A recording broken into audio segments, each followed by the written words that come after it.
Chapter 1. A pleasant day turned grim. The sun rose with a kind of prim punctuality over the village of Lawton Green, as if it, too, had remembered that today was the fete. The churchyard had been trimmed, the bunting strung between hedgerows with almost military precision, and the vicar had declared, over toasted crumpets at Mrs. Ledger's, that the weather would hold, because it always does when there's jam judging involved. Children tumbled across the cricket green, dogs barked with leashless glee, and the air rang with the scent of clotted cream and strawberry glaze. There was, as always in Lawton Green, a tranquillity that teetered on the edge of smugness. The fete was the village's grandest annual affair, a blend of sugar and snobbery, where pride was pinned not only on sponge cakes, but also on potted begonias, woolen ducks, and homemade liqueurs passed off as medicinal. And so it was that Miss Marple, seated just beneath the white parasol beside the Women's Guild embroidery display, had her first inkling that something was amiss. Not a scream, not even a shout, merely a shift in the air, something gone cold in the warmth. "Did you see that?" murmured Miss Lavinia Croft, who had been bending over her entry for best lemon curd. She gestured delicately, the way some women point at bargains they don't intend to purchase. Behind the jam table, something odd. Miss Marple did not turn her head. Her blue eyes, faded some might say, but sharp as any blade, rested upon the crowd. The children had stopped chasing each other. Reverend Pinner, mid-sentence in the opening address, had gone rather quiet, and young Thomas Hawley, whose mother had pushed him toward every choir roll short of soprano, had just actually run toward the vicarage gate. Then a scream came. Not loud, not cinematic. A woman's voice, strangled and panicked, as though she had seen something dreadful and doubted her right to speak of it. Moments later, Miss Gilda Vine, Lawton Green's most energetic widow, burst from behind the bunting-draped tables. Her hands were shaking. A smear of crimson glistened against her lace glove, something that looked at first like jam, but wasn't. "It's Mr. Denning," she gasped. "In the tent, the painting tent. Something's happened." People moved before they thought. Some surged forward, others backward. But it was Miss Marple who rose slowly, placing her folded napkin upon her lap as if she'd merely finished tea and not just heard the beginning of tragedy. "I imagine," she said to no one in particular, "that something quite dreadful has occurred." The painting tent had been set up near the west wall of the green, shaded by elms and buffered from the cake competition by several barrels of cider and a dubious fortune-teller named Madame Ruelle. The tent was meant for the amateur art exhibition, a pleasant little display of landscapes, still lifes, and one oddly impressive piece depicting a cow in despair, painted by none other than the now absent Mr. Denning. Except now, there were no admiring viewers, only gasping murmurs, and a constable who looked far too young to be carrying anything resembling authority. The flap of the tent sagged in the breeze, and inside, beneath it, lay a man very much still, too still for the likes of Mr. Lionel Denning, who was known for pacing while talking and talking while judging. He was on his back, sprawled like a toppled statue, one arm flung awkwardly toward a nearby easel. His shirt was stained with a vivid red that, even to the most naive observer, could not be mistaken for paint. Most grotesquely, a brush had been driven, deliberately one might say, into the side of his neck. Above his body, someone had smeared something dark across a half-finished canvas. A great streak of crimson-black in an arched shape, chaotic and ugly. Like a scream, Mrs. Harmon, the vicar's wife, fainted with decorum against a hay bale. By the time Inspector Bridley arrived from 2 villages over, the fete had deflated. Stalls shuttered, teacups were left unfinished. The jam was no longer being judged. Constables ushered away the more curious onlookers with polite but firm direction, But Larton Green had already begun doing what it did best, gossiping. "They say it was a crime of passion," whispered Miss Croft to anyone who would listen. "I always suspected Mr. Denning had a certain air about him, and that Mrs. Jarrett, well, she paints nudes, you know." "It could have been political," said Mr. Pegg, the butcher. "He was always blabbing on about socialist this and tax that. Not everyone takes kindly to that kind of talk, especially not the Colonel." "An accident," mused old Mr. Featherstone, who'd once fallen asleep in the library and woken to a council meeting. "Probably dropped the brush and slipped." Meanwhile, Miss Marple had returned to her parasol, knitting resting neatly on her lap. Her cup of tea had cooled, but she did not notice. Her attention, curiously, had not been on the body nor on the canvas, but on a little red stain, small, imperfect, and oddly shaped, on the inside flap of the painting tent. It was not blood, and it was not paint. It looked, oddly enough, like lipstick. She said nothing, of course. Not yet. Instead, she resumed her knitting. 2 rows plain, 2 rows pearl. Because while everyone else saw a murder and groped in the dark for motive and malice, Miss Marple had already begun to think in patterns. And human beings, as she often reminded the forgetful or the arrogant, are rather prone to repeating their patterns, even in crime. And somewhere behind the canvas, smeared like a scream, someone in Larton Green had made a mistake. Miss Marple had seen it, and she always noticed the little things. Chapter 2. The Village Reacts. Gossip and Theories. By twilight, the bunting had been taken down, the trestled tables folded, and the fete had become something spoken of in hushed tones rather than cheerful reminiscence. The vicarage bell did not ring the evening hour, and even the birds seemed to roost more cautiously, as though unsure whether the village itself had changed shape.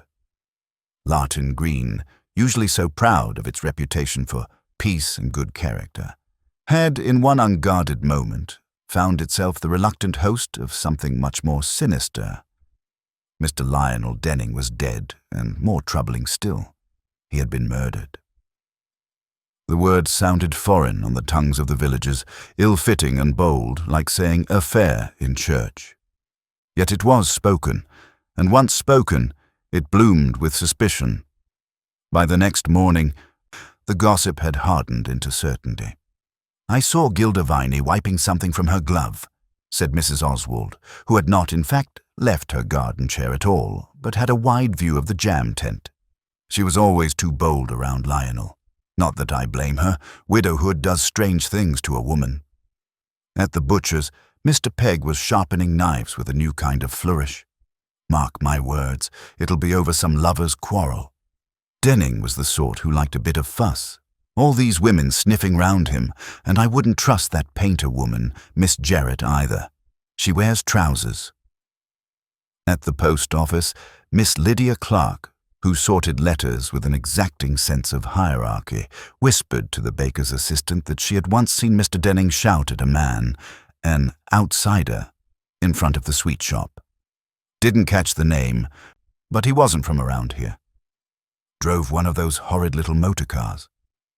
But the grandest theory came from Colonel Grimble, retired and florid, who had taken it upon himself to advise the constabulary despite never having caught a criminal in his life. Political motive, he declared over his 3rd brandy at the King's Hedge. Denning was a firebrand. Made enemies. Said the war had been a waste of resources, can you imagine? Someone finally shut him up. None of these theories, of course, held much shape beyond speculation, but they served the village well. For informing suspects, people felt a little safer, as if murder only happened to those involved in messy entanglements. At the center of it all, the Women's Guild met in a specially convened emergency session, hosted, quite predictably, by Miss Lavinia Croft, who had declared herself devastated, simply devastated, though she had been overheard rearranging the order of next week's floral demonstration with remarkable calm. "I suppose we must cancel the cake sale," said Mrs. Baxter mournfully, stirring her tea more than drinking it. "The tone is all wrong." "It's not only the tone, dear," said Mrs. Ledger, who was knitting black wool without explanation. "It's the fact that no one wants to buy walnut sponge from a village where people are stabbed with paintbrushes." "I heard it was a palette knife," offered Miss Perkins, who had no source but was rarely dissuaded by that fact. Miss Marple, seated slightly to the side with her usual reserve, did not offer any interruption. She seldom corrected gossip unless it served a purpose. Her needles clicked softly in the silence between theories, and her face, framed by white hair and the gentle shadows of a curtained parlor, showed nothing but mild attentiveness. "I think," said Miss Croft, with great significance, "that we must remember Mr. Denning had associations, friendships that might not have been entirely proper. He was close to Mrs. Viney, and there was that time. Do you remember, when he took Miss Jarrett's painting indoors during the rain, but not anyone else's?" "I remember," said Mrs. Baxter darkly. "And what about that business with the council funding for the gallery extension? He pushed hard for it, and someone stood to lose if it went ahead." "It was Miss Bale, wasn't it?" added Miss Perkins. "She was furious, said it would block the morning sun from her reading room. They argued right on the high street. I saw it myself." As the conversation meandered from potential trysts to funding rows to imagined blackmail plots, Miss Marple's mind sifted the facts from the embroidery. None of the women here were deliberately deceitful, but truth in a village was often like the wool in one of her older jumpers, warm, tangled, and requiring a bit of unpicking to find the original thread. Meanwhile, across the green, Inspector Bridley sat with a stack of half-completed statements and a headache blooming just behind his left eye. He had interviewed 6 witnesses, all of whom had managed to describe the same 10 minutes in wholly different ways. One woman was sobbing uncontrollably, Gilda Viney said, while another claimed she was cool as church marble, according to the vicar's wife. One witness mentioned a scream. Another denied hearing a thing. And then there was the odd matter of the canvas, defaced, blurred by something wet and red, and entirely ruined. What had it shown before it was destroyed? No one could say.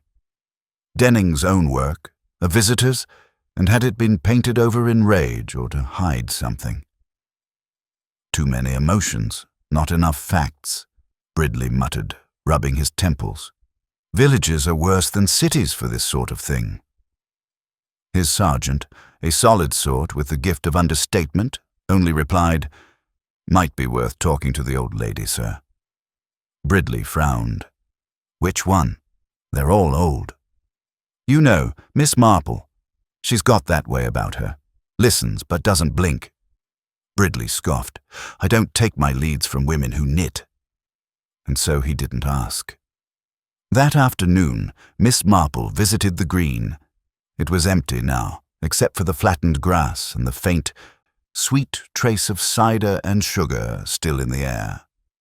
The painting tent had been roped off, but not guarded, and no one noticed the elderly woman walking a little slower than usual, pausing near the tent's entrance to examine a scrap of paper caught beneath a stone. She picked it up. Folded once, it bore a single smear of red. Lipstick again, she suspected. But more curious was the pressed petal trapped inside. A begonia, just like the ones that had won first prize on Mrs. Ledger's table. Miss Marple turned it over in her hand, her eyes narrowing slightly. "It's always about something quite ordinary," she murmured. "People are rarely killed for grand ideas. More often for the sort of thing no one thinks to question." She tucked the note away.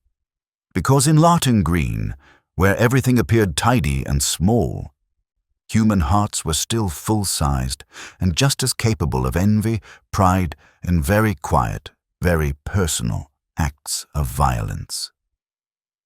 Chapter 3. The First Clues and Suspicions. By Monday morning, a mist had curled itself around Larton Green like a silk shawl, clinging to the hedges and chimneys, softening the edges of a village that had begun to feel somewhat jagged.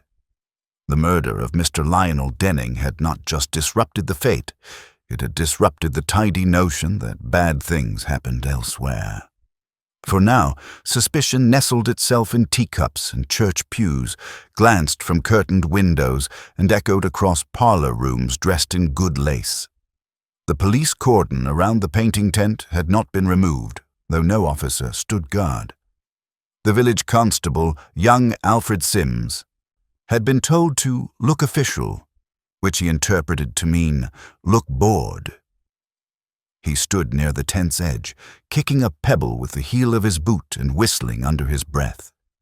It was only when Miss Marple approached, gloved hands folded, gait measured, that he straightened slightly and removed his cap. "Miss Marple," he said with a respectful nod, "I'm afraid it's still an active scene. Inspector Bridley's orders."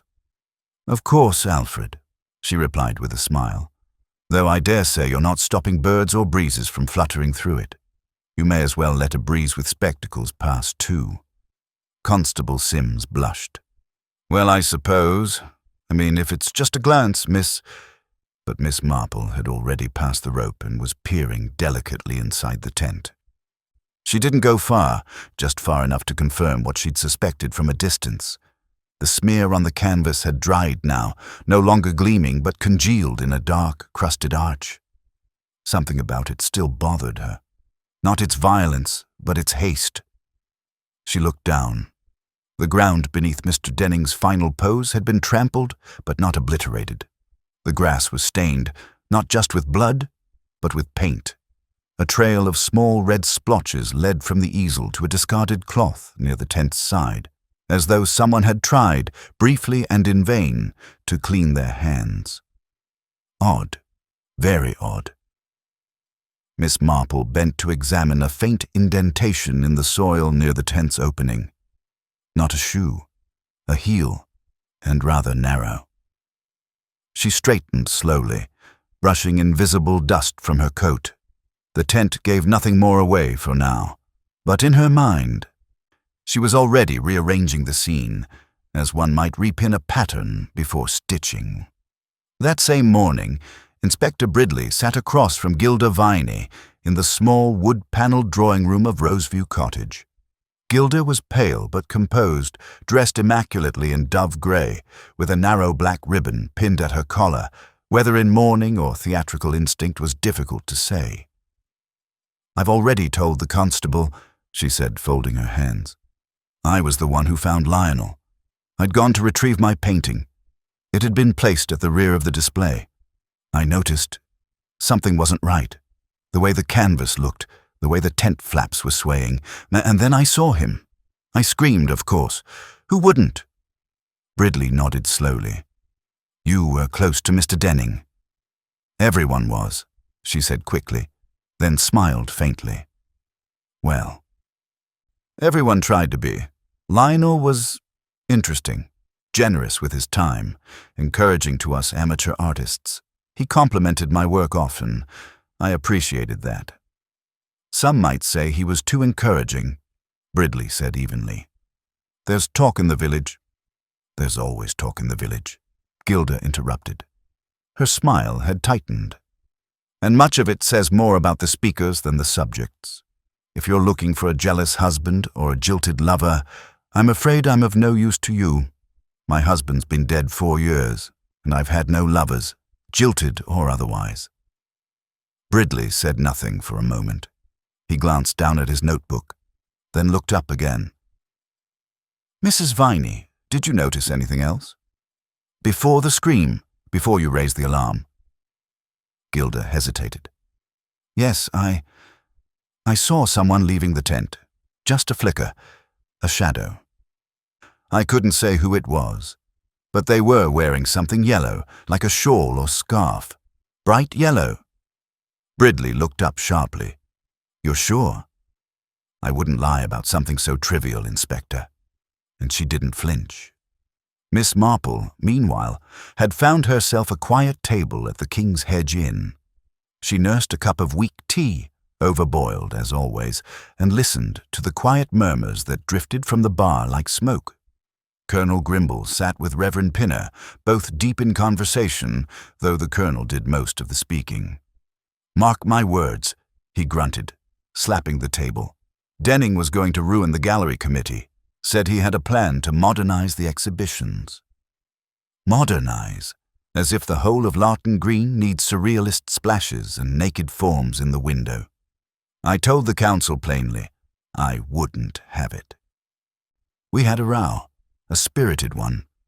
"Surely you don't mean to suggest you—" the Reverend began nervously. "Of course not," Grimble huffed, "but it's fair to say he made enemies. Stubborn man, always flashing smiles and compliments. That sort, more dangerous than they look." Miss Marple sipped her tea. She didn't believe Colonel Grimble had the subtlety for murder. Too loud, too visible. But his comment lingered in her thoughts. Flashing smiles and compliments.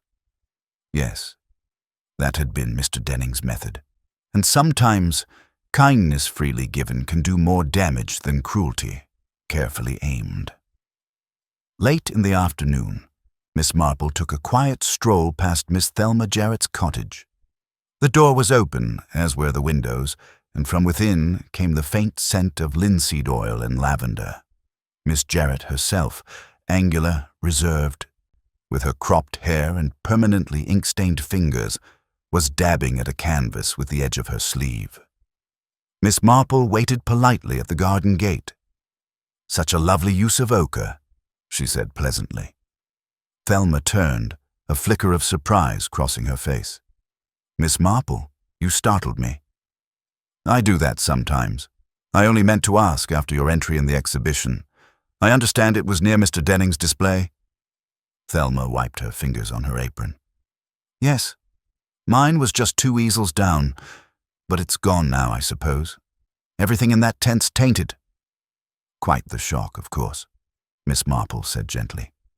"Did you happen to see anyone near his canvas before the incident?" Thelma hesitated. "Only Miss Bale. She was near it early in the day. Looked furious, too. Not that she ever doesn't look furious." Miss Marple tilted her head. "Miss Bale, the one with the reading room and the begonias?" "The very same.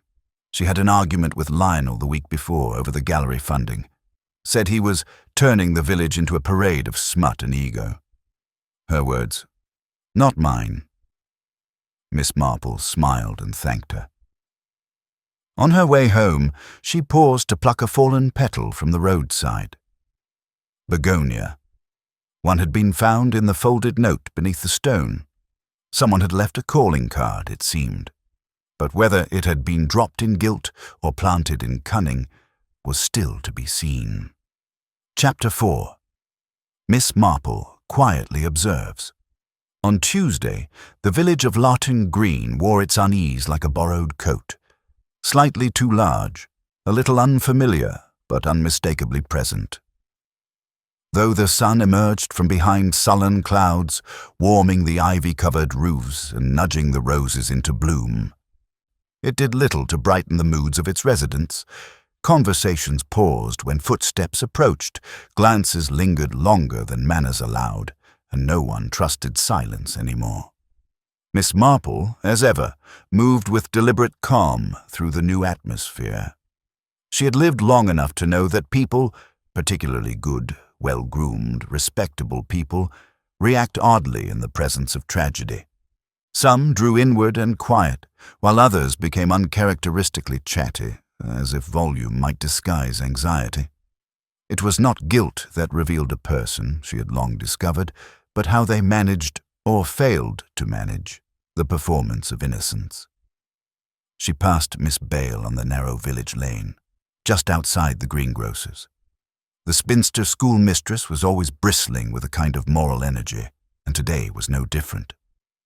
Her arms were full of carrots and root vegetables, though her manner suggested she was dragging a cart of righteousness.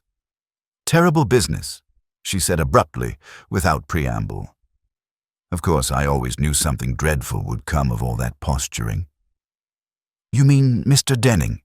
Miss Marple asked gently.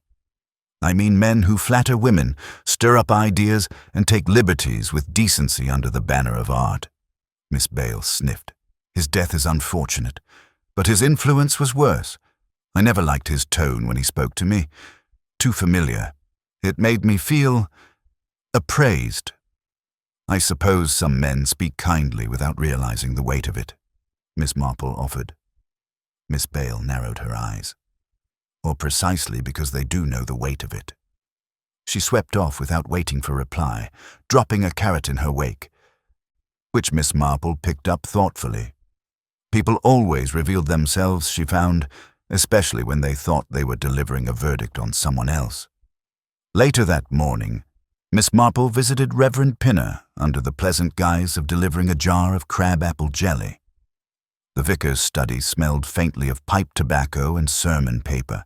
He received her with visible relief. His face had grown weary in the days since the fete. "I'm glad you stopped by, Miss Marple," he said, gesturing to the armchair beside the hearth. "It's been, well, trying. I hardly know what to say to my congregation. Larton Green has never seen such a thing." "No, indeed," Miss Marple agreed, setting the jar neatly on the side table. "And how is Mrs. Pinner faring?" "She's convinced the murder is the result of gypsy curses or chemical poisoning. She's taken to boiling rosemary in the parlor." Miss Marple smiled. "Sometimes people reach for the poetic when the truth feels too ordinary." The vicar sighed. "I suppose I keep wondering what drove someone to kill. Lionel wasn't exactly beloved, but he was a figure, you know. Larger than life. People listened to him." "Did they?" Miss Marple asked, tilting her head. "Or did they simply react to him?" Pinner hesitated. "Now that you mention it, many did grumble about him behind closed doors. Miss Bale, of course. Colonel Grimble was openly hostile, and I once overheard Thelma Jarrett say she'd burn her own painting before letting Denning hang it in his exhibition. It was a joke, I think, but she didn't sound amused." Miss Marple nodded slowly. "We don't always kill because we hate, Reverend. Sometimes we kill because we're made to feel small, and some people, well, they cannot bear being made to feel small." She stood to leave, her quietness leaving a thoughtful silence in her wake. That afternoon, Constable Sims stopped Miss Marple as she passed the post office. "Afternoon, miss," he said with a nervous tap of his cap. "Thought you should know. The inspector found something odd in Denning's satchel." "Indeed?" she asked, her expression politely blank. "A sketch, not finished. Looked like someone in the village. Couldn't quite tell who, but it was, well, unkind. Caricature, almost. It had these exaggerated features and a smear of yellow across the shoulder. Could be paint, could be deliberate. Inspector thinks it might have offended someone." Miss Marple's eyes sparkled faintly, though she said nothing. Yellow again. It was the second mention, after Gilda Viney's observation of a yellow scarf or shawl leaving the tent. A coincidence, or something more pointed? "Is it being shown around?" she asked. Sims shook his head. "No, miss. Inspector Bridley says he doesn't want to cause more stir, but it's tucked away in the station now." "I see. Well, thank you for telling me." She moved on, but her thoughts now held an extra weight. Mr. Denning had perhaps wielded more than charm. He had wielded a brush like a dagger, and someone may have bled in pride long before any paint was spilt in the tent. That evening, as dusk fell in a soft hush, Miss Marple sat by her window with her knitting and a view of the lane. Her fingers moved rhythmically, but her eyes watched the world slip from visibility into outline. Below, she saw Thelma Jarrett walk briskly toward the high street, a satchel under one arm. Moments later, Gilda Viney followed in the opposite direction, clutching a parcel tightly to her chest. They did not see each other, or if they did not wish to. Miss Marple's mind circled quietly. The begonia petal, the lipstick mark on the note, the smudged painting, and the red streak shaped like a scream. Someone had wanted to silence Mr. Denning, but not merely for what he had done. Perhaps it was for what he had seen, or what he had revealed. Artists had a habit of exposing things unintentionally. Secrets they didn't even know were secrets until the wrong eyes looked. And in a village like Lawton Green, there were secrets tucked behind every smile. She drew a soft breath, rose from her chair, and reached into her writing desk. There. She withdrew the stained scrap of paper she had retrieved from the painting tent. She examined it again. Not for the lipstick this time, but for something smaller, almost imperceptible. A fingerprint. Smudged, yes, but not entirely gone. She made a note to herself on the back of a gardening calendar. Then she returned to her knitting.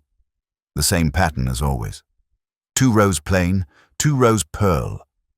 People were rather like knitting, she thought. Tidy at first glance. But every so often, a dropped stitch unraveled the whole. Chapter 5. First Suspects. The police think it's simple. Inspector Bridley had the look of a man who wanted a murder to make sense.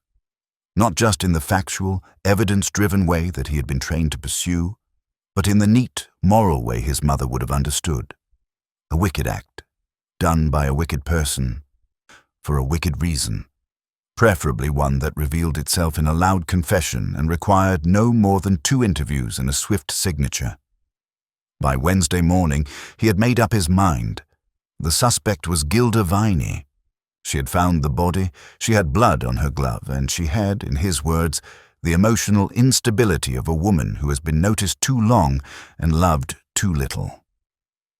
He said this to Sergeant Darnley, who coughed discreetly but said nothing. It was not the kind of observation one challenged easily, least of all when the inspector's patience had thinned to the width of a soap bubble. "I've seen it before," Bridley went on, pacing beside the small whiteboard they'd commandeered at the parish hall, now turned temporary investigative hub. Woman like that, drawn in, flattered, thinks it's love or something like it.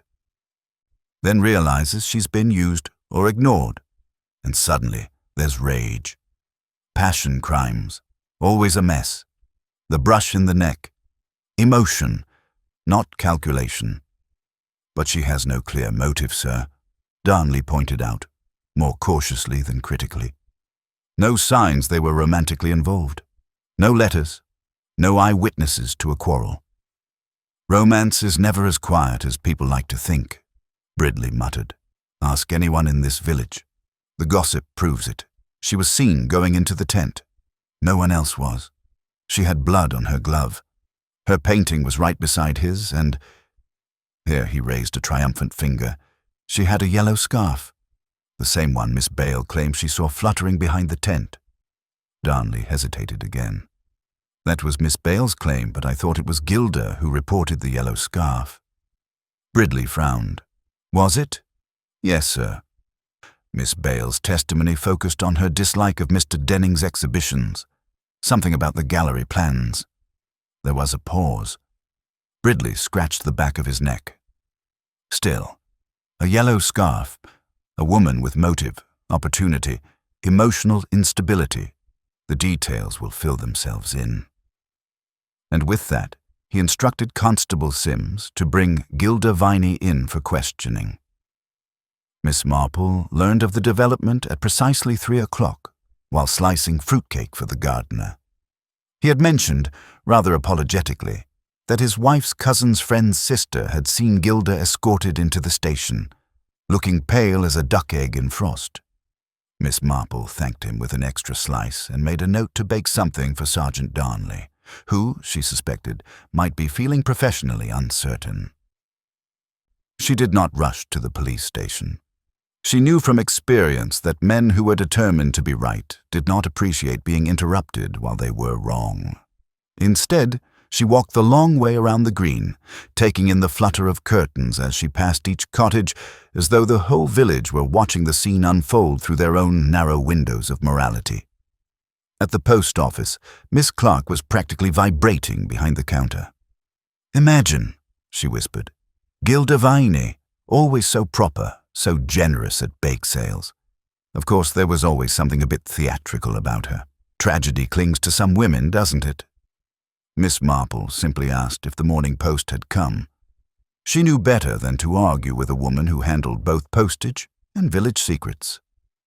Meanwhile, in the small, plain-walled interview room of the Larton Green police station, Gilda Viney sat with her back rigid and her eyes fixed on a small crack in the plaster above the door. "I told you," she said quietly. "I found him like that. I didn't go in there to fight. I went to check on my painting. It's the only thing I'd submitted this year, and I wanted to see if he'd moved it to a better position." Inspector Bridley folded his arms. "You told us you saw someone leaving, wearing yellow." "Yes. You also own a yellow scarf." "I do, but I wasn't wearing it that day." "You expect us to believe that another person, dressed similarly to you, just happened to be leaving the tent moments before you entered?" She blinked slowly. "Yes. Because it's true." Bridley glanced at his notes, unimpressed. "You had blood on your glove." "I touched the canvas when I saw him. I didn't even realize. I dropped the glove. You have it, don't you?" "We do. There's no blood on the other one, is there?" "Because I dropped the left. Only the left." Sergeant Darnley cleared his throat. "That's true, sir." Bridley frowned. He disliked details that didn't bend to theory. That evening, Miss Marple sat with Thelma Jarrett in the modest side garden of her cottage, where the paint fumes mixed strangely with lavender and sun-warmed stones. "I'm afraid Inspector Bridley thinks he's solved it," Miss Marple said softly. "He's quite fond of a narrative with a broken heart and dramatic consequence." Thelma snorted. "How literary of him! You don't believe Gilda did it?" "I believe she's dramatic, yes. Lonely. But capable of plunging a paintbrush into a man's neck? No. She adored Denning." Miss Marple looked thoughtfully at a small easel propped by the garden wall. "Adoration can curdle, of course, but not usually like that, not all at once." Thelma hesitated. "You're not asking me who I think did it, are you?" "I wouldn't be so rude. But I am interested in what Denning might have painted recently. Anything controversial?" Thelma's eyes tightened. "He painted someone from the village. I don't know who, but I saw the sketch. Just a glimpse. It was cruel, exaggerated, unflattering in a way that meant something." Miss Marple leaned forward. "How so?" "It was like he was trying to tell the truth, but with spite. Not beauty, not sympathy, like a punishment. The yellow was slashed across the shoulder. And I thought at the time, well, I thought it looked like Miss Bale, but I wasn't sure." Miss Marple looked away, letting that comment settle into the lavender-scented quiet. "You know," she said gently, "I once knew a girl who was mocked in a painting. The artist never showed it publicly, but she saw it by accident. She burned it, and him too, figuratively speaking, ruined his career. There's a certain kind of humiliation one never recovers from." Thelma looked pale. "I think," she whispered, "that Denning liked making people squirm. It gave him a sense of control." Miss Marple nodded. "And control," she murmured, "is something people often kill to regain." By sunset, Miss Marple returned home with one more question tucked into her basket alongside her bread and a sprig of rosemary. If Gilda Viney hadn't killed Mr. Denning, then who had painted that scream across the canvas? And who had been made to feel small enough, humiliated enough, to paint it in blood? Chapter 6. A hidden clue. Overlooked but vital, Thursday morning brought a drizzle so fine it looked like mist from a distance and only revealed its true dampness when it clung to coat collars and refused to let go of hedgerows. Larton Green looked grayer than usual, as though the weather had taken on the mood of its people, subdued, cautious, and threaded through with suspicion. Miss Marple was not discouraged by the rain. On the contrary, she found that drizzle had a useful quality. It slowed people down, made them linger, and in doing so, made them talk. She set out early, her well-worn boots crunching softly over the damp gravel path outside her cottage. In her gloved hand, she carried a small envelope, tucked into the pages of her gardening calendar, the note with the lipstick smear and the begonia petal carefully preserved. She had no plans to show it yet, but she needed to test a theory.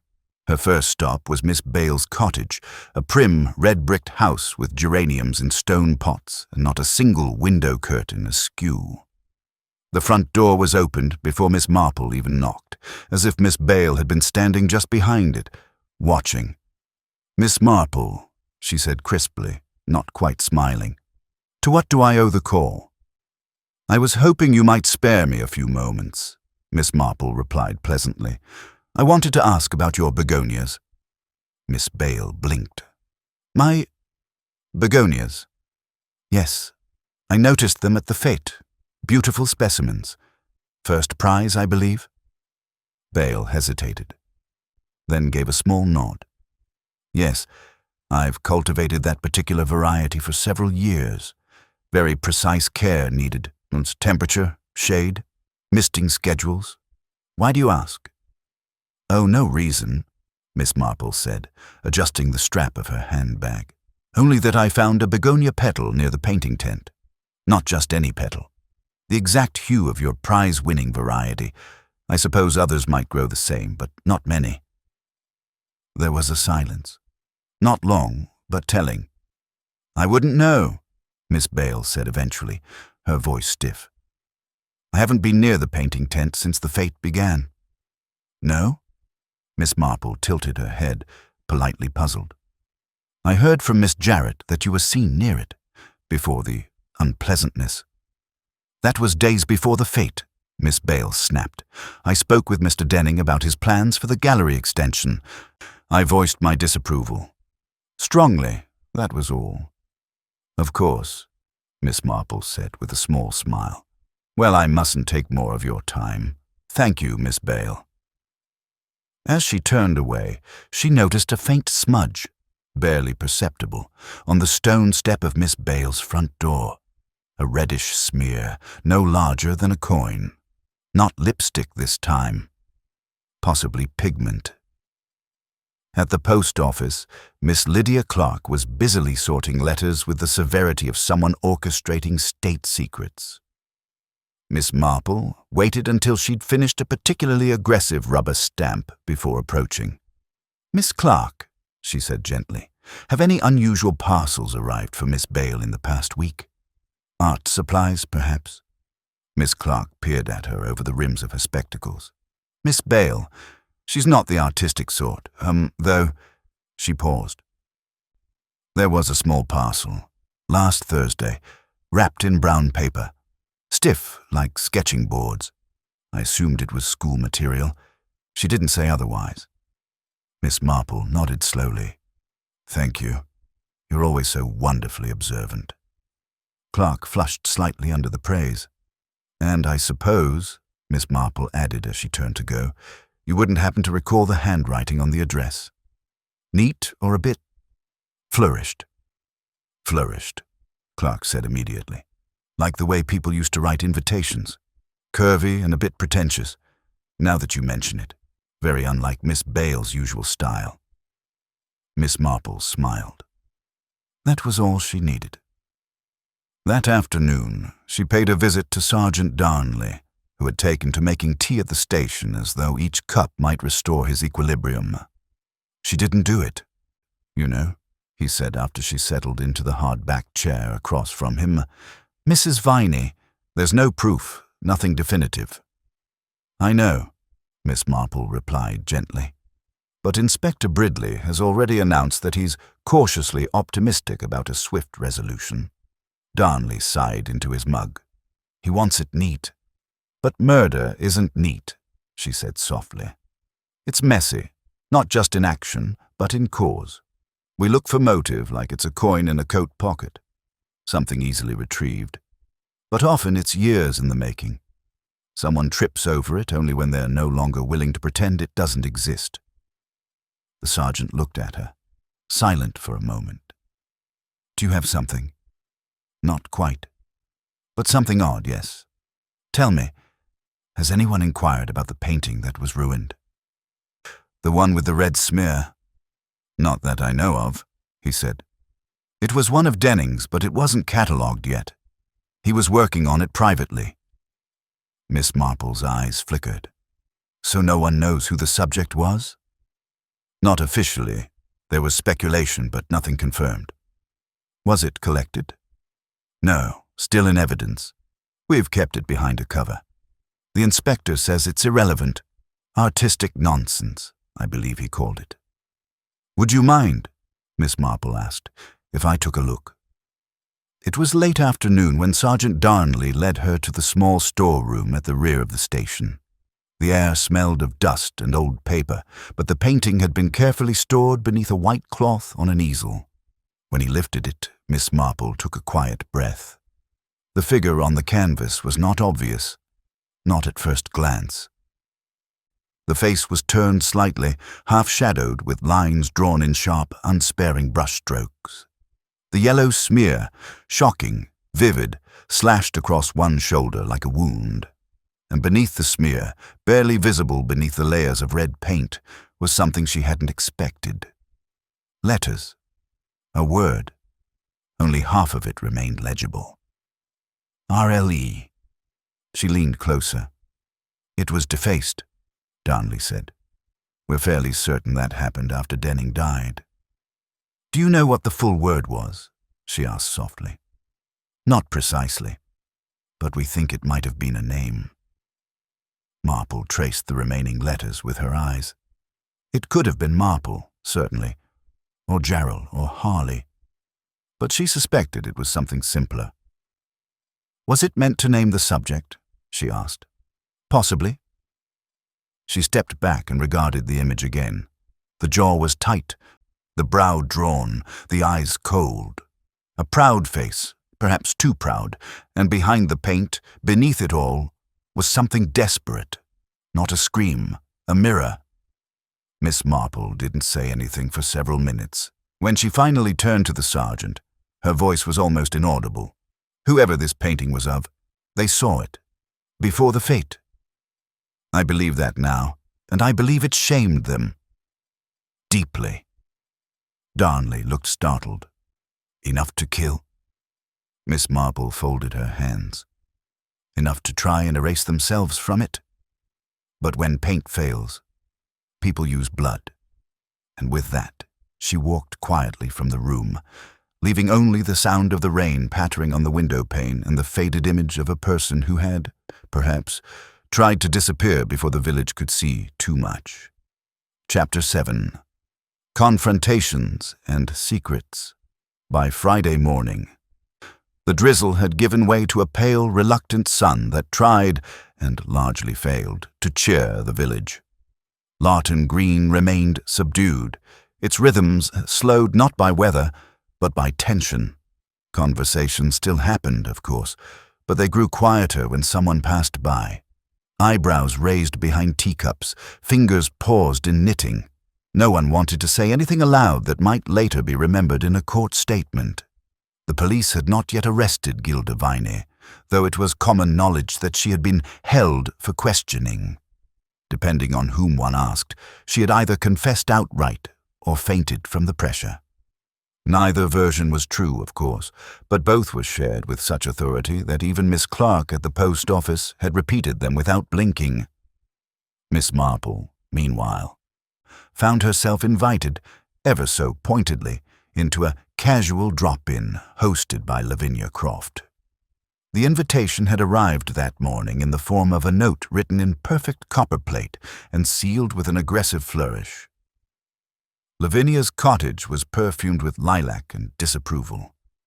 Several ladies of the Women's Guild were already gathered.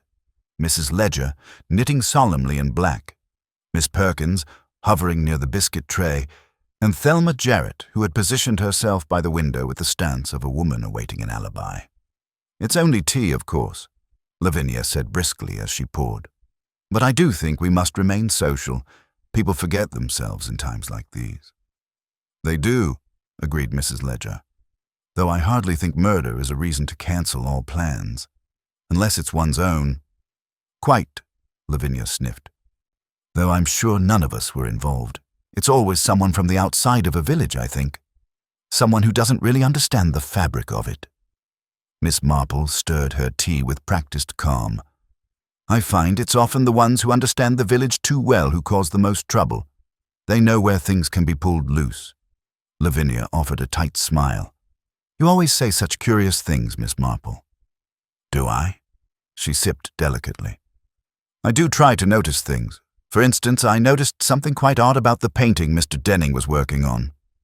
The conversation stopped as if struck by lightning. Painting? Thelma asked carefully. Yes, said Miss Marple.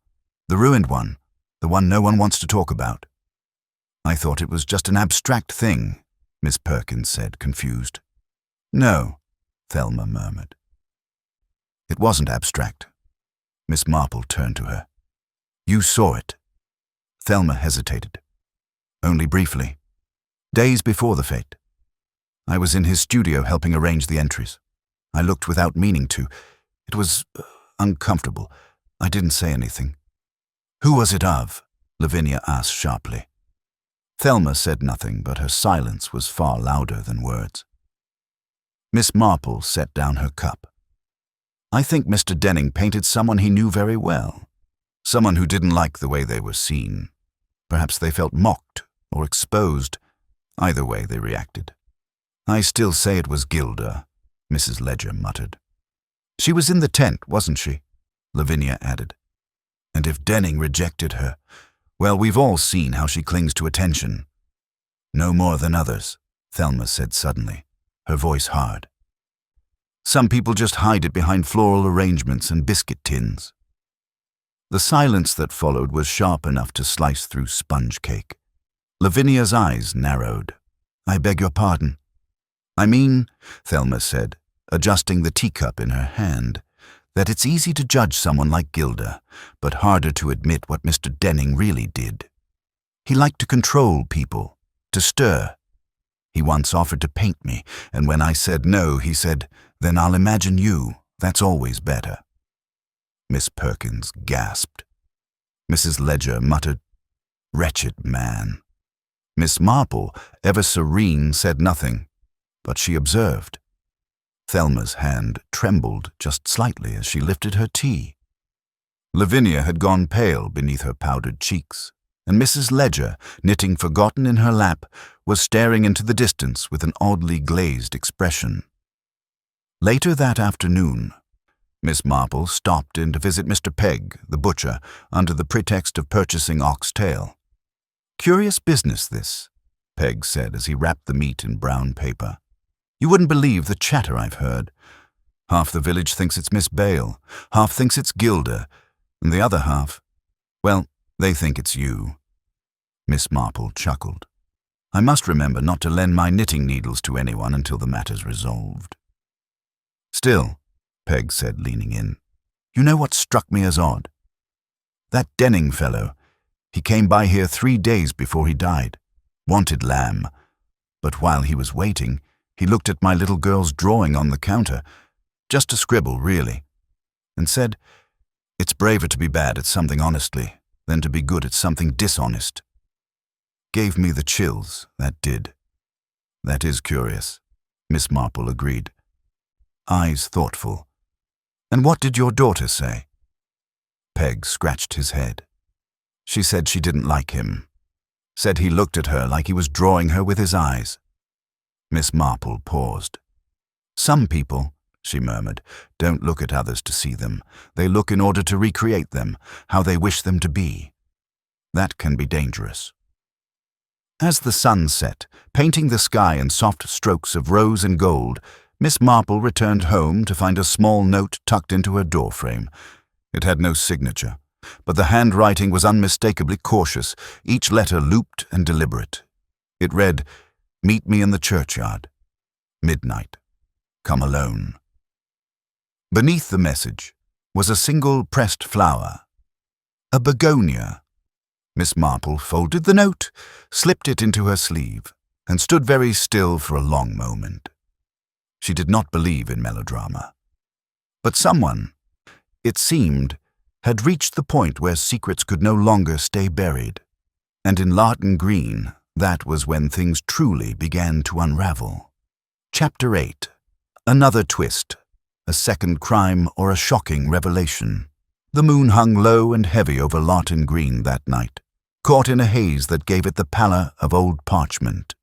The wind had stilled, and the air was thick with that odd, waiting silence which always precedes either a storm or something much worse. Miss Marple moved quietly beneath the yew trees, her footsteps soft along the gravel path that wound through St. Giles' churchyard. It was 5 minutes to midnight, and the village lay asleep, or pretending to be. She had dressed warmly, in her usual grey coat and sturdy shoes, with her handbag tucked under one arm. In her gloved hand was the note. The begonia, pressed flat, remained folded inside. The graves rose around her like frozen gossip. Leaning stones, names half-eaten by lichen and time. She paused by the statue of the angel with the broken wing, the one children feared and lovers ignored. This was the oldest part of the yard, shaded and remote. She had been here before, years ago, when Mrs. Templeton's will had gone missing after a choir recital. That had been a matter of mischief. This, she suspected, was something else entirely. A shape emerged from the shadows. At first, she thought it might be an animal, low, shuffling, but then it stood upright. A figure, cloaked in what appeared to be a long coat, the head covered, gloves on the hands. "You came," the figure said. The voice was hushed but not unfamiliar. "I often do," Miss Marple replied calmly. "When called?" The figure turned slightly. "You mustn't tell them I spoke to you. I had to show someone. I can't carry it anymore." "I see," Miss Marple said softly. "Is this about Mr. Denning?" The figure gave a slight nod. "He knew too much. He painted things he shouldn't have, and someone couldn't bear that. I didn't do it, but I was there. I saw someone enter the tent just before he was killed." Miss Marple took a careful step forward. "Who?" The figure hesitated. "If I say the name, they'll come for me next." "No," Miss Marple said gently. "They won't. I promise you." The figure reached into a coat pocket and pulled something out, a folded piece of paper. It trembled in their hand as they offered it to her. Miss Marple took it slowly. It was another sketch. Rough, crude, done in haste. A face, familiar, though not instantly clear. The mouth was open in a kind of grimace, the eyes wide and watchful. Beneath it, written in shaky pencil, he said he'd hang it in the center, that everyone would see. She begged him not to. Miss Marple looked up, but the figure was gone. She turned in every direction, but the graveyard was empty now. The wind had returned, rustling the leaves above her. Whoever had brought her here had vanished like breath from a mirror. She tucked the sketch into her coat and left the graveyard slowly, pausing only once to look back toward the angel statue. Somewhere nearby, someone was watching. She could feel it.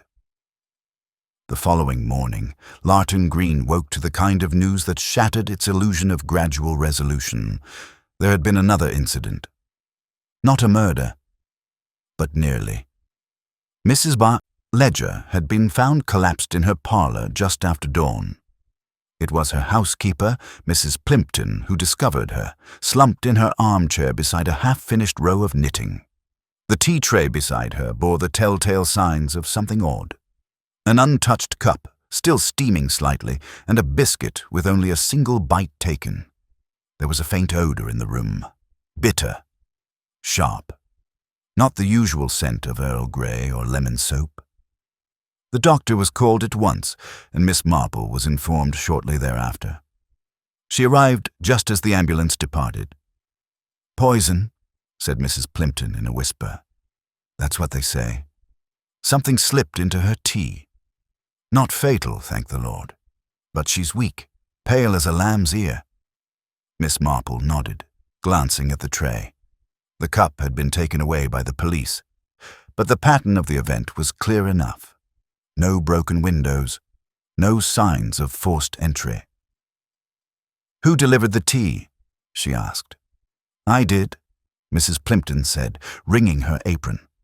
"Just like I always do, 6:30 before I leave for market.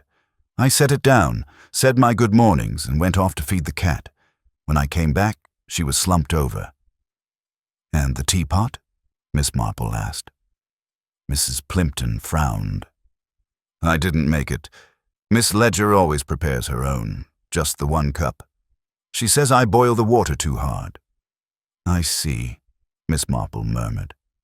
Then it wasn't a matter of opportunity, but of access. Back at home, Miss Marple laid the 2 sketches side by side, the partially ruined painting retrieved from the tent and the rushed pencil drawing she had received at midnight. The resemblance was unmistakable now. Both faces belonged to the same woman, and Miss Marple finally saw her, really saw her, Mrs. Ledger, the chin slightly squared, the eyes wide and heavy-lidded, the rigid lips.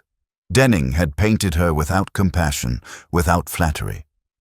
The yellow smear in the painting, once thought symbolic, was now clearly a reference to the lemon shawl Mrs. Ledger wore every fete, an item so familiar it had escaped notice.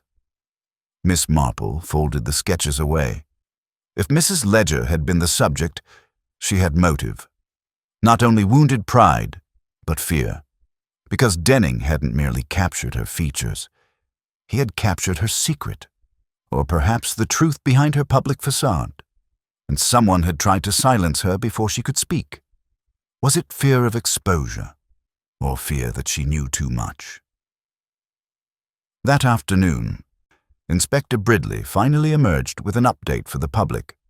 Word was spreading that a second attempt had been made, this time with poison.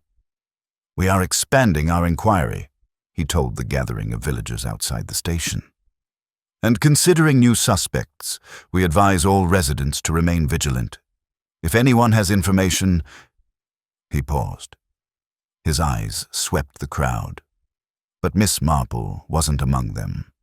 She was already 3 steps ahead, walking briskly down the lane toward the vicarage garden, where a yellow shawl had been hung out to dry, unattended, fluttering in the breeze like a flag of guilt. She didn't touch it. She didn't need to. Because the pattern had shifted again. The killer hadn't made a clean escape. They'd made a second move.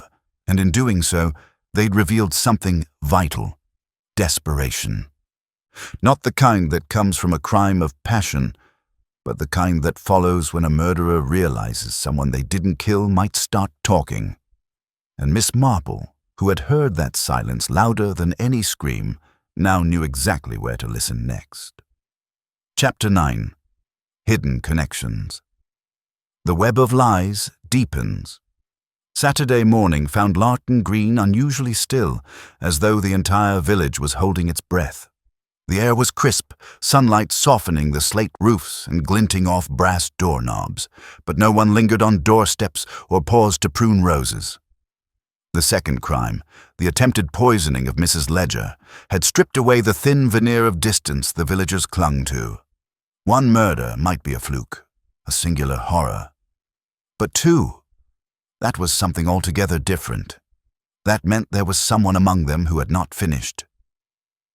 Miss Marple, rising early as always, reviewed her notes at the breakfast table. Neatly folded paper scraps, each marked in her careful hand, were laid beside her teacup. Lipstick-smudged note, yellow scarf, begonia petal, painting sketch, second attack, Mrs. Ledger, anonymous midnight drawing, and now 1 more line added. Fear. But from whom and of what? She reflected on a phrase she'd heard once at a church bazaar. People don't lie to hide crimes. They lie to protect relationships. It had struck her as rather profound, and as she thought about the faces of the villagers, the quivering Mrs. Viney, the defensive Miss Bale, the simmering Thelma Jarrett, she wondered which relationship had been most endangered by Mr. Denning's prying brush strokes. Someone had not only feared being painted, but feared being understood. And someone else, she now believed, was tangled in this web not as a killer, but as a reluctant keeper of secrets. Her first visit that morning was to the vicarage. Reverend Pinner greeted her with evident relief. "Miss Marple, thank goodness. I confess I feel quite adrift. First the murder, then poor Mrs. Ledger. She's stable, but still not speaking. And now the congregation is whispering in pews like it's a confessional. I hardly know what to tell them." "You mustn't blame yourself, Reverend," she said gently as they walked into the garden. "People cling to the familiar in times of uncertainty. But tell me, have you noticed anyone behaving strangely?" Pinner hesitated. "The truth is, yes, several people.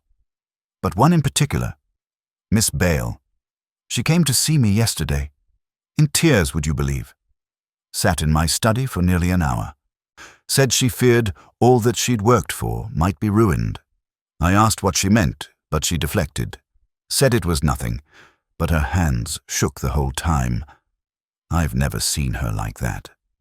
Miss Marple frowned thoughtfully. "And did she speak of Mr. Denning?"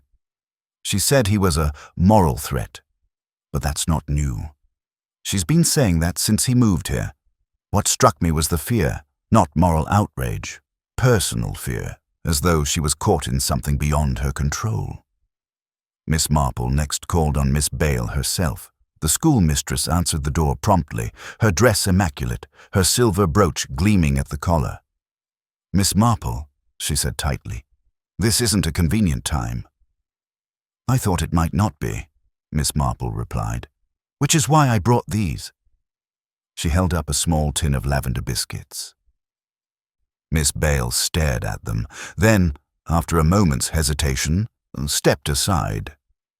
They sat in the front room, the same one Miss Bale used to host her refined reading afternoons. No books were out today, only a cold teacup on the mantel and a fireless grate.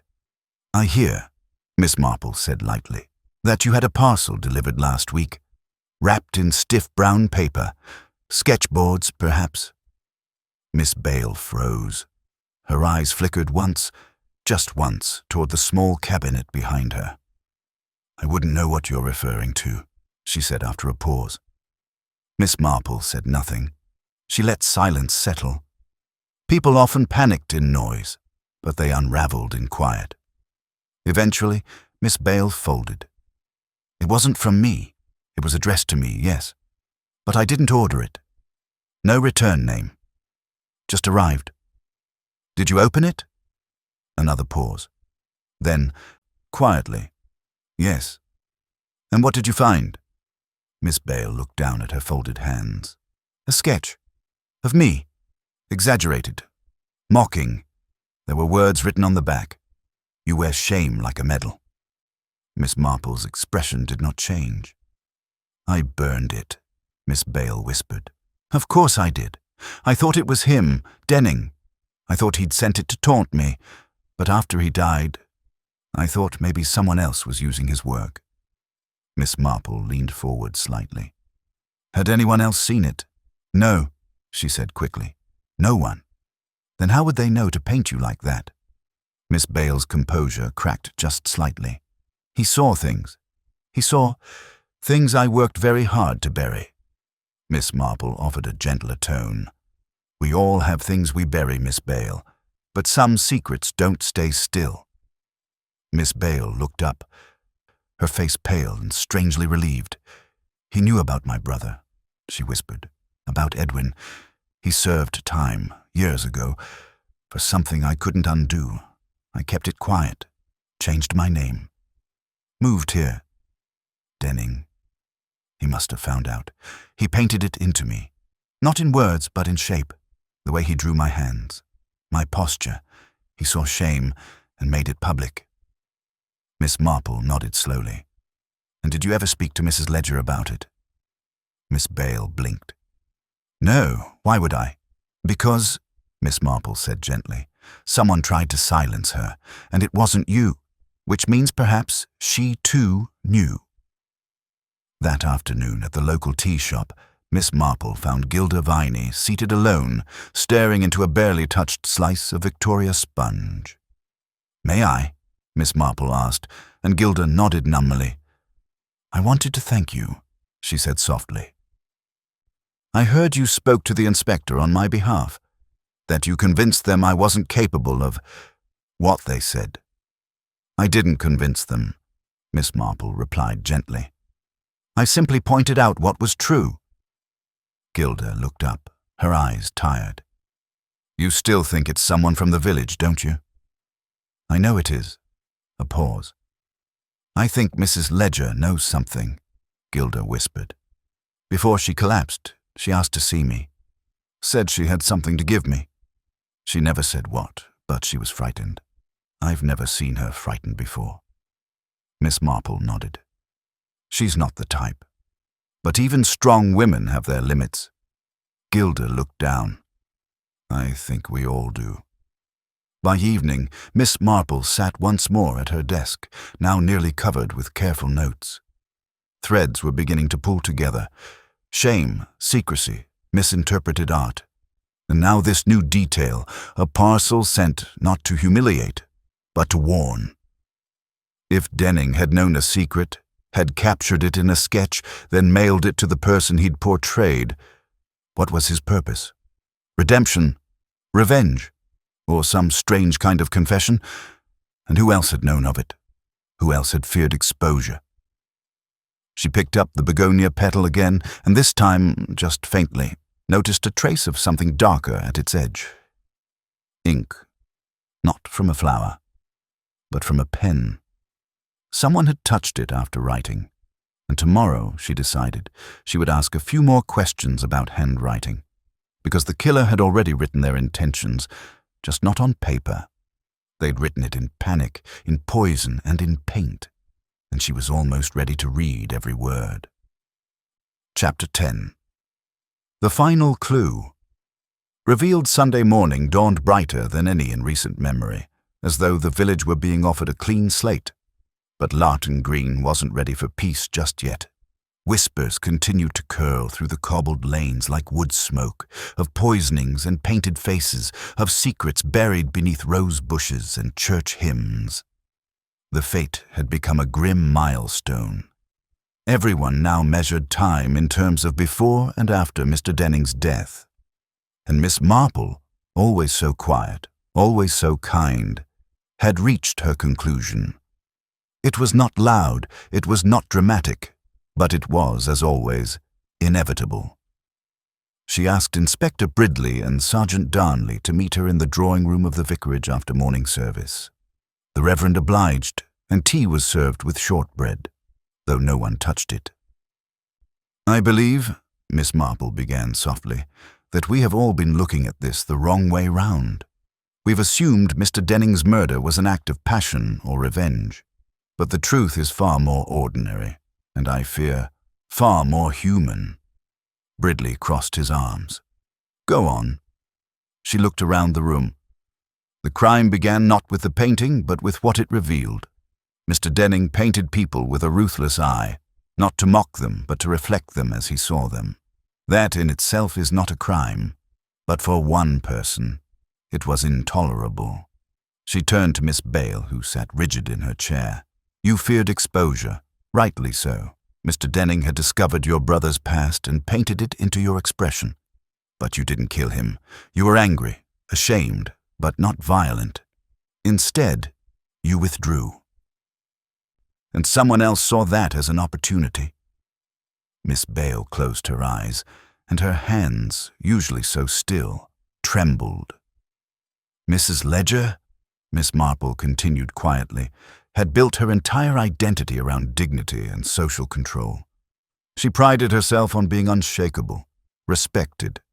But Denning saw through it. He painted her, unsparingly, not cruelly, but truthfully. And then he told her he intended to exhibit it at the fete, that everyone would see it.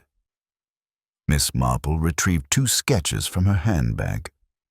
One was the defaced painting from the tent, the other, the hurried, anonymous sketch she'd received at midnight. She laid them side by side. Both are of the same woman, the same cold lines around the mouth, the same set of the jaw. Even the yellow, representing her lemon-colored shawl. She was the subject. Gasps escaped the room.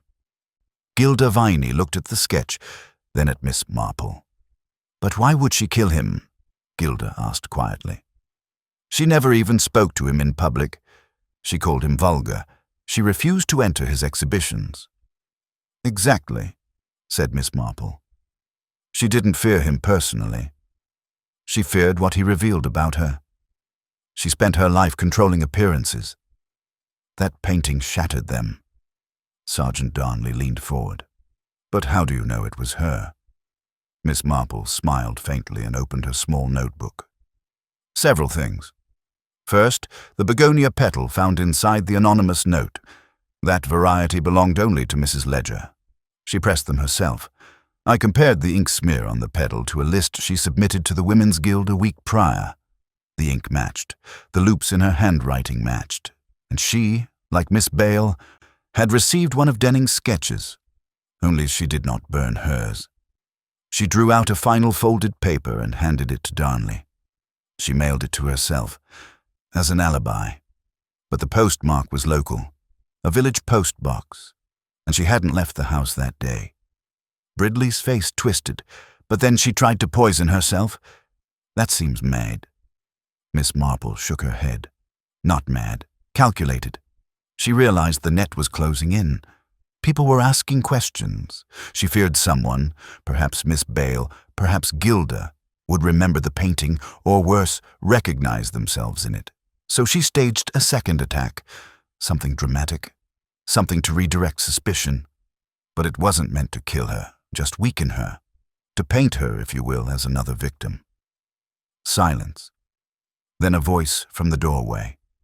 "I didn't want to be forgotten," said Mrs. Ledger. All turned. She stood in the hall supported by her housekeeper, pale but lucid. Her voice was thin but clear. "He made me small," she said, "that man. He stripped me down with a brush. I told him not to exhibit it. I begged." He smiled and said, "It's my best work yet." I couldn't let them see it. I've kept this village proper for 30 years. I chaired every committee, every bake sale, and he was going to take it from me in a single afternoon. She looked at Miss Marple. "I didn't mean to, well, not at first. I just wanted to destroy the painting. I brought the pigment with me. I'd planned to smear it, but he caught me. He laughed. I saw his brush. I just reacted." No one spoke. Bridley moved forward. "Mrs. Ledger, I'm afraid I'll have to—" She nodded. "Yes, I know." Later that afternoon, as quiet returned to Lawton Green, Miss Marple sat once more beneath the old beech tree in her back garden. Her needles clicked steadily. Reverend Pinner joined her briefly, bringing a pot of tea and an air of melancholy. "She's confessed, then?" Miss Marple nodded. "Yes.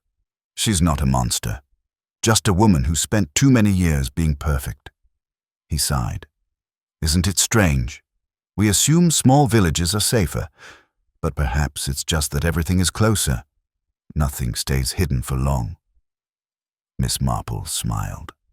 "On the contrary, things can stay hidden for years. But paint brings them out. And murder, Reverend, has a way of clarifying what pride tries to blur." They drank their tea in silence.